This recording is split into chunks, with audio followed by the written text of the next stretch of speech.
We're going to talk about epilepsy devices and therapy. First, I really thank the organizers for putting this together, inviting me. It's great to see old friends, and there really has been, I think, a lot of progress over really the decades since this started with Bonn when I first met Klaus. It's been quite a ways, and I'll take us a little bit through that journey of the devices. It's a pretty introductory talk. I apologize to the very senior epileptologists in the audience that work with these devices every day, but I think hopefully for everyone it won't be entirely boring. It does involve a lot of companies. I still sit at the back of the plane though. I'm not sure. I need to work on that. Learning objectives. We'll just talk about state-of-the-art devices, big data applications. So there are challenges in epileptology that I think are unique to this particular disease.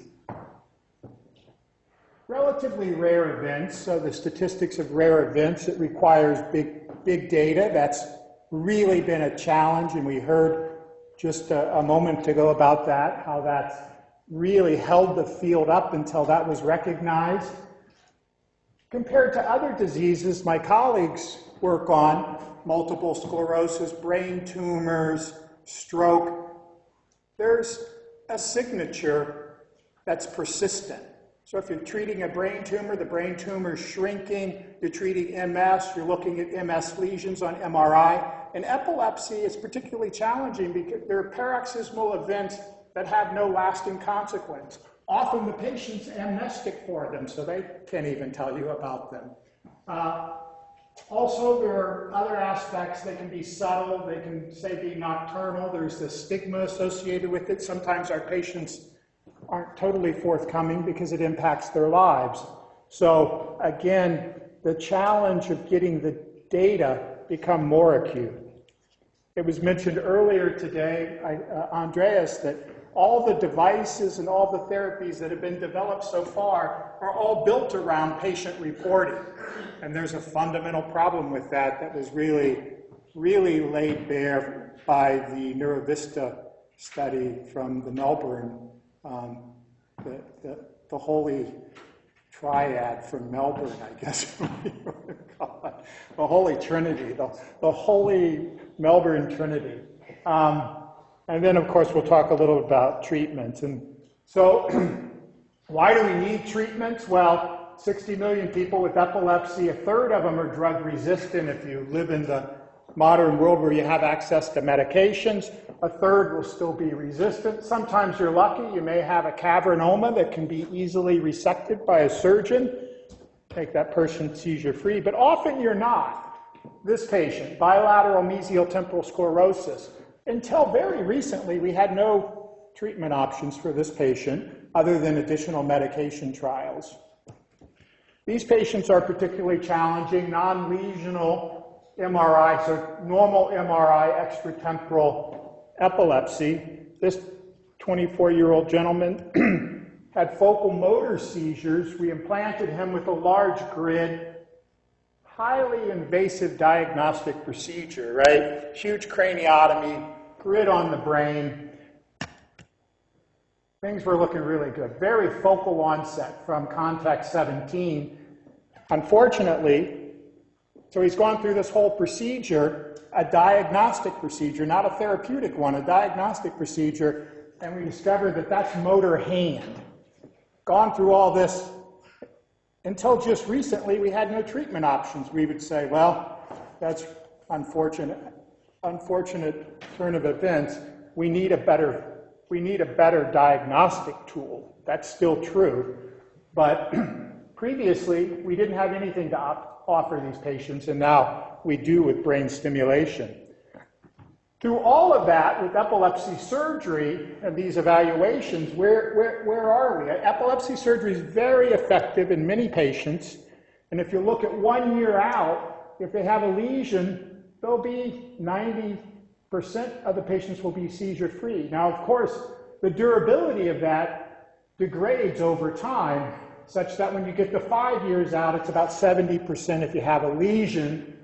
If you're a normal MRI, only 60%, and of course if it's outside the temporal lobe, outcomes really poor. I just show you this just even for therapeutic options of stimulation medications, there's still a lot to do. These are the numbers. And these are our numbers, but they're similar to other groups. We wish ours were better, but they're not. This is an interesting phenomenon. I just mentioned it. What's happening? So these patients can be a year seizure-free. Their ongoing evolution of brain dynamically changing such that their seizures recur. That's an interesting topic that we won't talk about now, but something to think about in the future. So what about stimulation? What are the types of stimulation we have? We have open loop stimulation, that's just duty cycle stimulation, on for a minute, off for 5, on for a minute, off for 5. Vagus nerve stimulator was the first therapy to utilize that and was approved by the FDA in about the mid-90s. Now we have deep brain stimulation for other neurologic diseases. The next big advance was closed loop. That is, you record activity, deliver therapy in response to sensed activity. That's really a significant engineering advance. We'll talk about the results of that therapy, but in terms of the engineering that goes into that, significant advance. That's happened during the time that our group, our community's been getting together. You can also go a step farther and use continuous control law techniques. None of these are applied currently in epilepsy that I know of. We've been playing around for actually many years now trying to control microdomain seizures. The X is not meant to say that we haven't been successful, but we haven't been successful doing that. But I think that's still another level of sophistication that could come from engineering and may prove useful in the future. How do we stimulate? Well, charge, balance, burst to preserve tissue. So burst, burst, burst. And these are charge balanced, so they don't deposit charge onto the brain. It looks like this. You have an amplitude, a pulse width, and a period. And that's how it's always done. Now, I don't know why it's always done that way, but that's the way it's always done.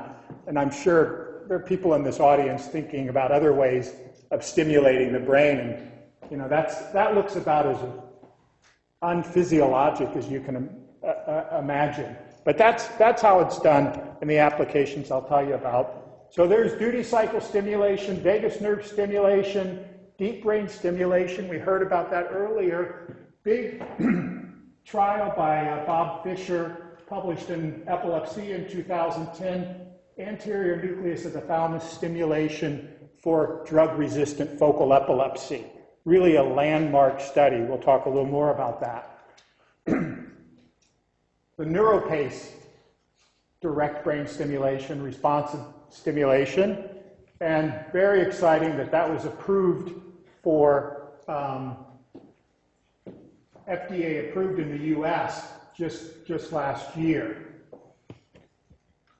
Now, of course, and this is good, the companies are, you know, healthy competition. Medtronic's not sitting back. Now they're doing sensing, stimulation and sensing. So they have a new device, the PC+S, not FDA approved, but is being used in patients in the US. Vagus nerve stimulation. Now, Andreas was telling us this morning about the cardiac heart rate detection algorithm, closed loop, to stimulate on the vagus nerve. Really, the next really big advance was the NeuroVista device, and that really created the ability to get continuous data. And throughout this meeting, I think it basically, in my mind, revitalized this whole community, and it was really all about the data. DBS, of course, neurosurgical procedure. Your surgeons can put electrodes wherever you want to put them. Very accurately targeted into the anterior nucleus of the thalamus. And this was this trial. It was Bob Fisher, published in 2010. Really an enormous undertaking, 17 centers, 110 patients. They had, on average, 22 years of epilepsy, so these were not easy patients. They had failed at least 3 medications, had 6 seizures per month. What's unique about this study is it was well designed. Prior to this, there were many they were small anecdotal studies reporting efficacy with cerebellar stimulation, efficacy with centromedian nucleus of the thalamus stimulation, and the list goes on and on. When those were looked at in more careful trials, often the evidence for efficacy wasn't there. Fisher et al. Organized this trial. There was a baseline where they did seizure diaries. Again, it's all diary driven. The device is implanted here, the electrodes are implanted, and then 1 month later, each patient's randomized to either therapy on or therapy off. It's sub-threshold stimulation, so the patients don't know they're being stimulated. So it really is a well-controlled placebo stimulation trial. The exciting thing here was at the end of the 3 months of therapy on, a significant reduction in seizures compared to the therapy off. It's already 2:47, so I'm going to go real fast. We now have this data out from Salanova, just published in Neurology in 2015, out to 5 years. So it's a durable effect, almost 70% reduction in seizure, 68% of the patients were responders, that is, had a 50% or more reduction in seizure. However, not many of them were seizure-free long-term. You get 16% had 6 months, up to 6 months of seizure freedom, but most of those, in my experience, most of those patients recur, they come back in, you adjust the stimulation in somewhat of, arbitrary parameter search way, and then you have to wait months to know whether it works because their seizures, if they occur every couple of months. So we don't have a good way of doing the parameter search for therapy. We wait until it fails. We don't have a biomarker. We don't have an interictal biomarker to drive how we tune the therapy. That's a significant limitation. It's great if you're in a surgery and watching someone with Parkinson's disease, they're tremoring like this, they dial on the stimulation and the tremor stops. That's much easier than managing patients with epilepsy that have these random paroxysmal events that you have to wait to accumulate statistics on that they may not be very reliable about telling you when they're having them. I'll skip that. So I always give the big plug for Bob Fisher because he took us out of the dark ages.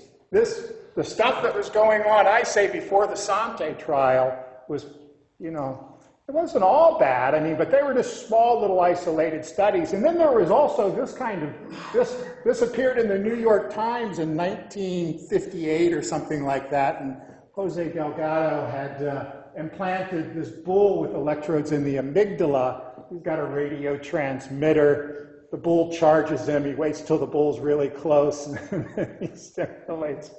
All right, so that's where we were, and now this is where we are. It's probably not all due to Bob Fisher, but he had a big hand in it. There he stimulates the bull, and it stops. This is probably not appropriate to show this, but it was in the New York Times, right? So I mentioned the next really big advance, which has happened just recently approved, was the NeuroPace device, and here it is, a cranial implant managing up to 2 leads, 4 contacts each in either a depth electrode configuration or a strip electrode. And it's a very sophisticated device. The patient, once the device is implanted, the patient can via telemetry download in the office real-time intracranial EEG. So you can program the device, deliver stimulation in the office, tune the therapy, you know, again, you have this challenge that you don't have that seizure in front of you. You don't have that Parkinson tremor in front of you to drive. You don't have a biomarker to drive the optimal therapy. You know, maybe they're pathologic HFOs. The bandwidth of this device is way too low for that. The electrodes are just like what we use for intracranial recordings. They're 2.3 millimeter in diameter, but the device samples at 250 hertz. The patients take a computer home, they can upload after their seizure. So then it uploads to a database, you can download it and see their seizures. You can't relink to them a different therapy, but you can look at their seizure, see where it started, what electrodes, they come then back into the office for reprogramming. But you could imagine, I mean, these things aren't limited by technology, they're limited by various legal and medical issues. Am I going to finish at 3? Go ahead. I won't go too much over. So here's the kind of electrographic activity that you can capture. These are 2 hippocampal electrodes in a patient, like I showed you, bilateral MTS, patient out living their life, on their medications, a spontaneous onset seizure, captured, stored on the device. The patient then, if they have internet, can load that up so that you can review it. So that's pretty cool. You can store up to 6 minutes of data. It's the loop recorder. You know, you want the patient to upload it because it's going to overwrite it if they have further events. Here's an example of an onset of a seizure detected with the device, stimulation delivered, ultimately the seizure stops. Now, whether the stimulation stopped it or it would have stopped on its own, that's another question. You can also have proxies for seizures, amplitude saturation. Again, it gives you a way for the first time, even though it wasn't used in the trial, but the potential that you could have a seizure diary, that you wouldn't have to rely. We saw the data, Andrea showed the data from Mark Cook's study about this big discrepancy between what patients report and what the device captured. Stimulation parameters, they're the usual range of stimulation that you might use for electrocorticography mapping, 0.5 to 12 milliamps, range of pulse width, burst durations, and frequencies. And of course, you can configure the stimulation, anode and cathode, either bipolar across different electrodes back to the can. So you can create a range of fields to stimulate the brain more diffusely using the can as an anode or cathode or in a bipolar way. Again, it's a lot of parameters to search through, and you don't have that biomarker in front of you that you really need to drive the parameter search effectively. And this is just another picture of the device.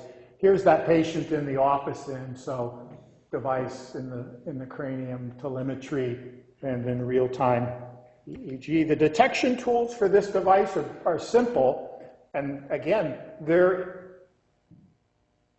in the microprocessor, programmed into the microprocessor, which you can change the parameter sets, but it uses a line length. You just imagine differencing all the data points across this signal. So very high frequency activity will give you a higher line length, high amplitude activity will give you a higher line length.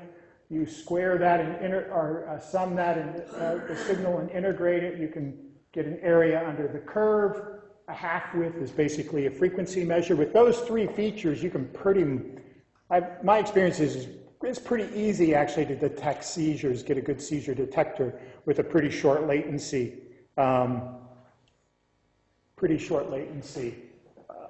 With intracranial EEG. This is an example of a seizure detected, stimulation, and it's not aborted. And that is actually typically what you'll see. Rarely you'll get cases like this, seizure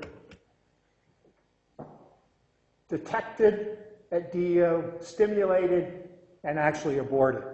So in these 10 patients that we've had now for about 8 years. I have like about 3 of these figures. It just doesn't happen that often that you actually detect a seizure. By the time you detect it, it's generally very hard to stop, is my experience. This device, this was Javier Scholes and Brett Winger just demonstrating the high sensitivity specificity using those 3 features in detection. This study was designed the same way as the Medtronic DBS study by Fisher, a baseline, again, diaries, multiple centers, implant, 1 month later, randomized to therapy on, therapy off, so fantastic design. You certainly can't question I suppose you could question them, but I think they're pretty reliable results. Again, it's subthreshold. The patient doesn't know they're being stimulated. The physician doesn't know they're being stimulated. Just the man behind the curtain knows they're being stimulated. So it's double blinded.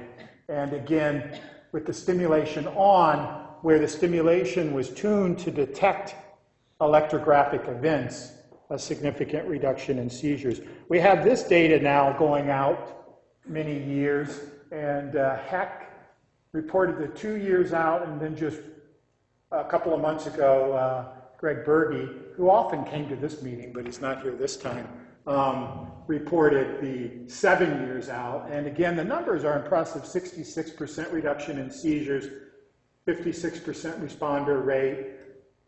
13% of patients had up to a year of seizure freedom, not indefinitely seizure-free, but prolonged periods of seizure freedom. And again, these are patients who had 3 seizures per month to get into the trial. So certainly strong evidence of efficacy. There are complications. Infection is the primary one. Infection on the cranial site, rarely the leads, but it's primarily the cranial site. Same with the DBS, primarily the device in the subclavicular pocket. We got data out of this too, which is really interesting. This is King, Stevens, and Spencer.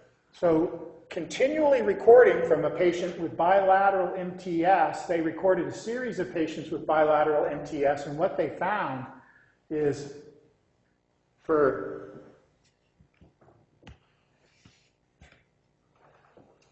in this case, the month of June, all the seizures came from the right. The month of July, most of them came from the other side. Now, if you do epilepsy surgery, this is going to really make you concerned. So if you monitor the patient in June, you say they have right temporal lobe epilepsy. If you monitor them in July, they've got left temporal lobe epilepsy. Of course, this patient has a structural abnormality, but of course we operate on many patients who have normal MRIs. Very important data. So with data comes knowledge, I think. And then, I think this will be the, I should start counting how many times this picture pops up in the meeting. This is like the 5th time today, which is as it should be. The next big device was the NeuroVista device, and Mark Cook and Terry O'Brien and Sam Berkovic and many, many others that I don't know the names were involved in this trial, recording this continuous data onto continuous data telemetered off of the device onto a handheld that then could be uploaded to the cloud. So an international team could really work on the data. Now, I'm really proud of this because in the U.S., this is a landmark in reverse translation. In Australia, they did it in man. In the States, we did it in dogs. We used the same device in a number of canines with epilepsy. It turns out everything you know about human epilepsy, just say canine, because it's very similar. Roughly same incidence. Roughly the same portion of them are refractory to medications, about a third are refractory to medications. With this, we did a couple of studies, and I'll tell you more about those tomorrow when we talk about canine epilepsy. One was a caregiver alert. The device actually could deliver a page to the veterinarian when there was a prolonged seizure, and then the veterinarian could arrange for treatment for the dog. We've also looked at seizure forecasting, and much of that data was used in the Kaggle contest that we'll hear more about. What else? So I told you Medtronic was busy as well with sensing and stim. They have 2 new devices that aren't approved for humans, but being used in animals, and we've implanted 4 patients with this device, the PC+S. The RC+S is a rechargeable device, but it does sensing and stimulation, and Mark Cook's group has implanted a number of canines as well with the PC+S. And with this device, you can do things like get evoked potentials, which is really interesting. And Dean Freestone and Mark had, I thought, a really great idea of, rather than just passively recording the brain, the idea that you could tickle the brain, you could get evoked responses, and see how those changed in different behavioral states as they looked at here. But, of course, has been done in this community in a couple of cases, looking for evidence of different brain response for the hypothesized pre-ictal state that we're all still desperately looking for.